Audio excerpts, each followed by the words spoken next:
নমস্কার বন্ধুরা, আশা করছি সবাই ভালো আছেন। তো আজকে আমি আপনাদের সামনে চিকেনের একটা নতুন প্রিপারেশন নিয়ে হাজির হয়ে গেছি।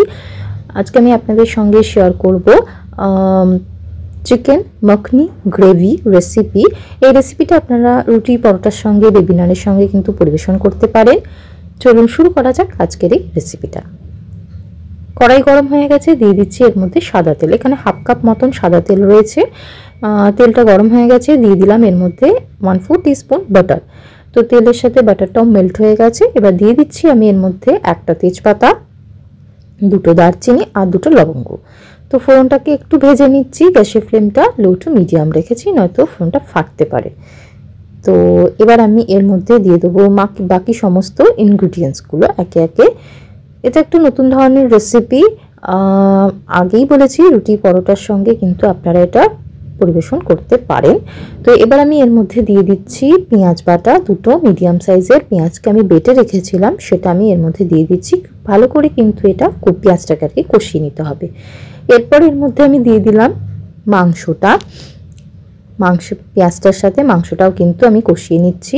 দিয়ে দিলাম এর মধ্যে আদা রসুন বাটা। এখানে 7 কোয়া রসুন আর 1 ইঞ্চি আদা রয়েছে, তো সেটাকে আমি পেস্ট করে নিয়েছিলাম, তো সেটা আমি এর মধ্যে দিয়ে দিলাম। খুব ভালো করে কিন্তু আদা রসুনটাকে কষিয়ে নিতে হবে, কারণ আদা রসুনের যে একটা কাঁচা গন্ধ থাকে সেটা যাতে না থাকে। তো সেই জন্য খুব ভালো করে কিন্তু আমি এটা কষিয়ে নিচ্ছি। যদি আমার চ্যানেলের রেসিপিগুলো আপনাদের ভালো লেগে থাকে তাহলে অবশ্যই কিন্তু লাইক শেয়ার সাবস্ক্রাইব করতে কিন্তু চ্যানেলটাকে ভুলবেন না। পাশে থাকা বেল অপশনটা অবশ্যই প্রেস করে দেবেন, নতুন কোনো রেসিপি আপলোড করে আপনারা পেয়ে যাবেন। দিয়ে দিলাম কিন্তু এর মধ্যে জিরে গুঁড়ো। এরপর এর মধ্যে দিয়ে দিলাম কিন্তু ধনে গুঁড়ো। এরপর এর মধ্যে দিয়ে দিচ্ছি আমি 1 টিস্পুন মতন গোলমরিচ পাউডার। তবে ঝালটা সম্পূর্ণ অপশনাল, আপনারা যদি বাচ্চারা খাবে তো ঝালটা বুঝে শুনে ব্যবহার করবেন। যারা ঝাল খান না তারা ঝালটাকে স্কিপ করে দেবেন। ভালো করে কিন্তু মিশিয়ে দিচ্ছি। কোনো রকম হলুদ আমি এখানে কিন্তু ব্যবহার করছি না। গ্যাসের ফ্লেমটা কিন্তু একদম লো রেখেছি যাতে মাংসটা খুব ভালো করে সেদ্ধ হয়। 5 মিনিটের জন্য এটা আমি ঢেকে দিচ্ছি। এদিকে আমি একটা প্যানের মধ্যে 1/4 টিস্পুন মতন বাটার নিয়ে নিয়েছি। বাটারটা মেল্ট হয়ে গেছে, দিয়ে দিচ্ছি এখানে ক্যাপসিকাম। একটা বড় সাইজের ক্যাপসিকামকে কিউব করে কেটে রেখেছি, সেটা আমি এর মধ্যে দিয়ে দিলাম। আর দিয়ে দিচ্ছি টমেটো। একটা মিডিয়াম সাইজের টমেটো আমি এইভাবে কিউব করে কেটে রেখেছি, সেটা আমি দিয়ে দিলাম। দুটো কাঁচা লঙ্কাকে আমি চিড়ে ব্যবহার করছি।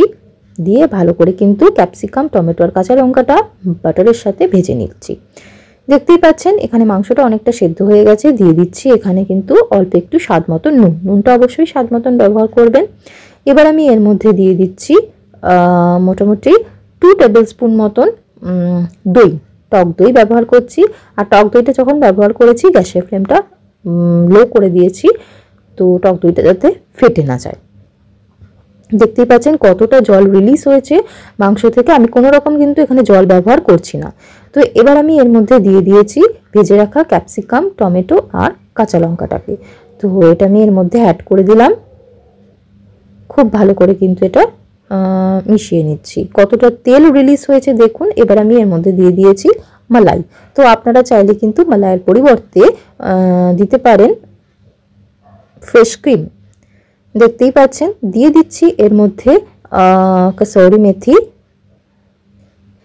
স্মেলটা যাতে একটু অন্যরকম আসে, মিশিয়ে নিচ্ছি। দেখুন কতটা গ্রেভির কনসিস্টেন্সিটা কতটা সুন্দর এসেছে। এটা একটু থিকনেস হবে। দিয়ে দিলাম এর মধ্যে লাস্টে গরম মশলা। তো আমার রান্নাটা টোটালি কমপ্লিট। আমি এরকমই মাখো মাখো ব্যাপারটা রাখবো। তো আমি এবার গ্যাসটা বন্ধ করে দেবো আর 5 মিনিটের জন্য এটা স্ট্যান্ডিং টাইম দিয়ে ঢেকে রেখে দেবো।